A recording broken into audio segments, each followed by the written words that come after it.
Hello class 6 class पढ़ाई कर रहे हो आप लोग।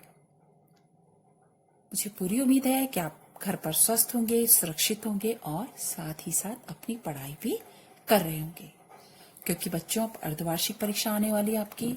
आपको पता ही है कि आपको हम जितना कार्य करा रहे हैं उतना आपको याद करना है। आप जानते हैं कि हिंदी साहित्य के तो हमारे तीनों पाठ पूरे हो चुके हैं और आज मैं हिंदी व्याकरण का आपको अंतिम पाठ, जो कि मैंने जैसे जैसे सिलेबस में दिया है उस हिसाब से हमारा अंतिम पाठ है। आज मैं आपको पर्यायवाची और विलोम शब्द समझाऊंगी। इन पाठों को समझाने से पहले मैं आपको एक बात और समझा दूं कि बच्चों, आप लोग जो होमवर्क है वो बिल्कुल नहीं दे रहे। जैसा कि आप जानते हैं कि आपका ये अब जो होमवर्क आपको मिलेगा 19वां होमवर्क आपके पास आएगा। कई बच्चों ने तो अभी तक 1-2 होमवर्क भी नहीं भेजे हैं और कई बच्चे समय समय पर दे रहे हैं। यह होमवर्क आपका 20 नंबर का है, ठीक है। जैसा आप जानते हैं कि जब हम परीक्षा में पेपर जब आप देते थे तो आपको याद होगा कि लास्ट में हम 20 मार्क्स का व्यक्तिगत मूल्यांकन देते हैं। तो इस बार हमारी परीक्षाएं कैसी हो रही है तो आप जानते हो, ऑनलाइन परीक्षा है। तो वो हम आपको कविता वाचन ये सब तो करवा नहीं सकते हैं, तो आपको क्या ये होमवर्क जो भेज रहे हैं उसी के आपको 20 नंबर मिलेंगे। तो आप एक बार फिर से ध्यान से सोचिए, समझिए और याद रखिए कि मैम को होमवर्क समय समय पर भेजना है। ये आपका अंतिम होमवर्क है, ठीक है। इससे आपको मार्क्स मिलेंगे और जिसका काम पूरा होगा उसको पूरे मार्क्स मिलेंगे, जिसका काम नहीं होगा उसको मार्क्स नहीं मिलेंगे। अगर आपने एक होमवर्क भेजा तो आपको 1 नंबर मिलेगा, ठीक है। 1 मार्क्स टीचर के हाथ में है, या हम उसका काम देखेंगे कि कैसा काम किया, अच्छा काम किया।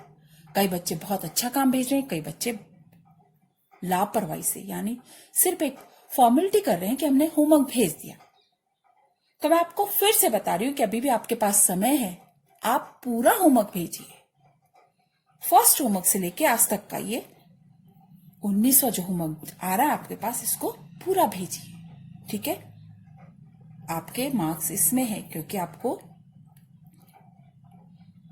क्वेश्चन तो करने हैं, लेकिन साथ साथ आपके 20 मार्क्स भी हैं, ठीक है। अब ध्यान दीजिए, मैं आपको पर्यायवाची शब्द पढ़ा रही हूं और इसके साथ साथ ही मैं आपको विलोम शब्द भी समझाऊंगी। आप देखिए बच्चों कि हर भाषा में शब्दों की असीमित संख्या होती है। किसी भाषा में प्रयुक्त होने वाले विभिन्न प्रकार के शब्दों के संग्रह को शब्द भंडार कहते हैं। क्या कहते हैं? किसी भाषा में प्रयुक्त होने वाले विभिन्न प्रकार के शब्दों के संग्रह को शब्द भंडार कहते हैं। देखिए, पर्यायवाची एक समान अर्थ को प्रकट करने वाले शब्दों को पर्यायवाची या समानार्थी शब्द कहते हैं। क्या है इसकी परिभाषा? कि एक समान अर्थ को प्रकट करने वाले शब्दों को पर्यायवाची या समानार्थी शब्द कहते हैं, किंतु सभी पर्यायवाची शब्द एक दूसरे के स्थान पर प्रयोग नहीं किए जा सकते, ठीक है। क्या कहा है कि सभी पर्यायवाची शब्द एक दूसरे के स्थान पर प्रयोग नहीं किए जा सकते। उदाहरण के लिए पानी और जल पर्याय हैं, दोनों का एक ही मतलब है, किंतु गंगा जल के लिए गंगा पानी या नाले के पानी के लिए जल शब्द का प्रयोग तो नहीं होता। समझ रहे हैं ना आप लोग मैं क्या कह रही हूं? कि उदाहरण के लिए मतलब पानी और जल पर्याय हैं, लेकिन हम गंगा जल के लिए गंगा पानी, अब गंगा जल को हम गंगा जल ही बोलेंगे। आप ये नहीं बोलेंगे कि जल भी तो पानी का पर्यायवाची है, तो हम उसको गंगा पानी नहीं कहेंगे, या नाले के पानी के लिए हम जल शब्द का प्रयोग भी नहीं करेंगे। समझ रहे हैं आप लोग? ठीक उसी प्रकार जैसे सूर्य, सूरज, रवि, भानु, दिनकर, ये किसके, सूर्य के पर्यायवाची शब्द हैं। कौन कौन? सूरज, रवि, भानु, दिनकर। पहाड़, पहाड़ के कितने पर्यायवाची दे रखे? पर्वत, गिरि, शैल, अचल। हम सूर्य के लिए सूरज, रवि, भानु, दिनकर तथा पहाड़ के लिए पर्वत, गिरि, शैल और अचल शब्दों का प्रयोग करते हैं। तो ये सामान्य रूप से एक समान ही अर्थ प्रकट कर रहे हैं, अतः ये पर्यायवाची या समानार्थी शब्द कहलाते हैं। समझे बच्चों?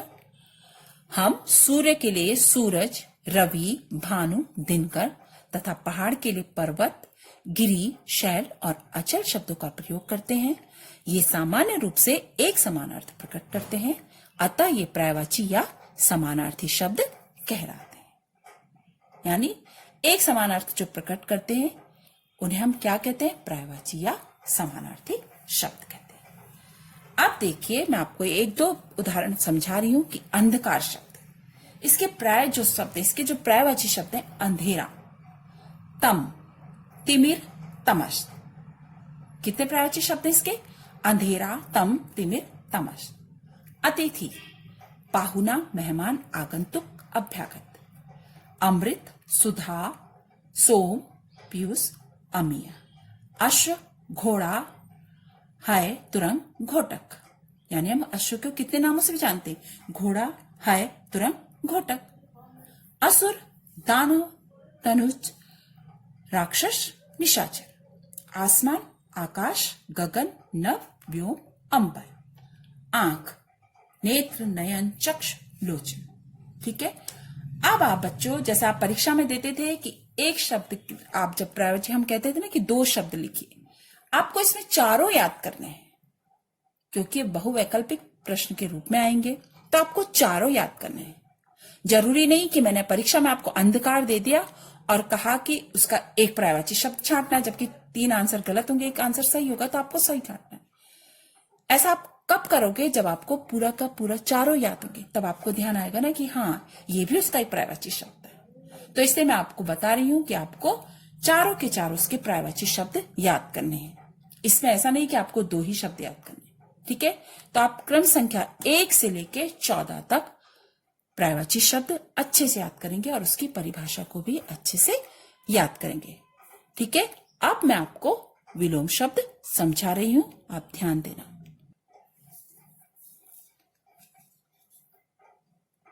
देखिए बच्चों, विलोम शब्द बहुत आसान है, सरल है, आप बहुत अच्छे से याद कर सकते हैं। इसलिए मैंने 2-2 पार्ट को एक साथ किया है। विलोम शब्द किसे कहते हैं? सबसे पहले आपको यह जानना है कि विलोम शब्द किसे कहते हैं। किसी शब्द का विपरीत अथवा उल्टा, विपरीत का मीनिंग क्या होता है? उल्टा। अथवा मतलब क्या? किसी शब्द का विपरीत अथवा उल्टा अर्थ प्रकट करने वाले शब्द विलोम या विपरीतार्थक शब्द कहलाते हैं। आप देखिए कि तत्सम शब्दों के विलोम शब्द तत्सम, तद्भव शब्दों के तद्भव और आगत शब्दों के विलोम आगत शब्द ही लिखने चाहिए।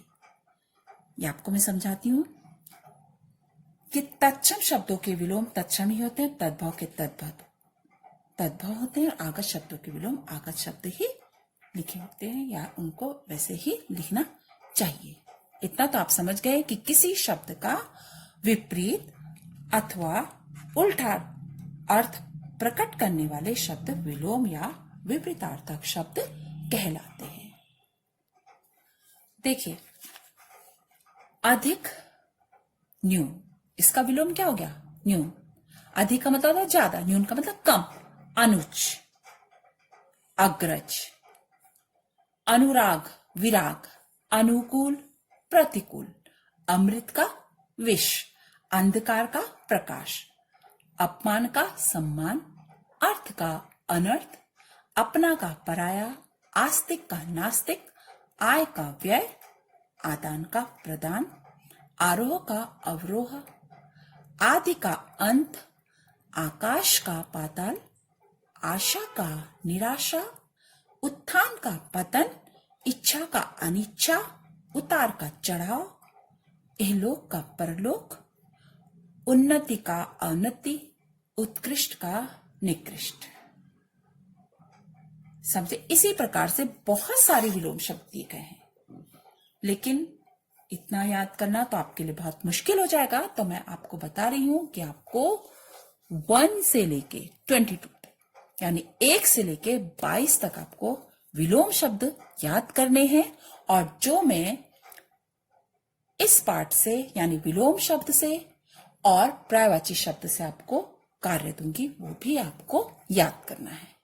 ठीक है बच्चों, ध्यान रहे कि आपको अपना पूरा होमवर्क समय पर देना है और पूरा करना है।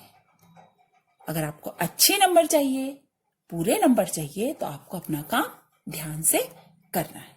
ठीक है बच्चों, थैंक यू, और ध्यान से पढ़िए और अच्छे से याद कीजिए। थैंक यू बच्चों।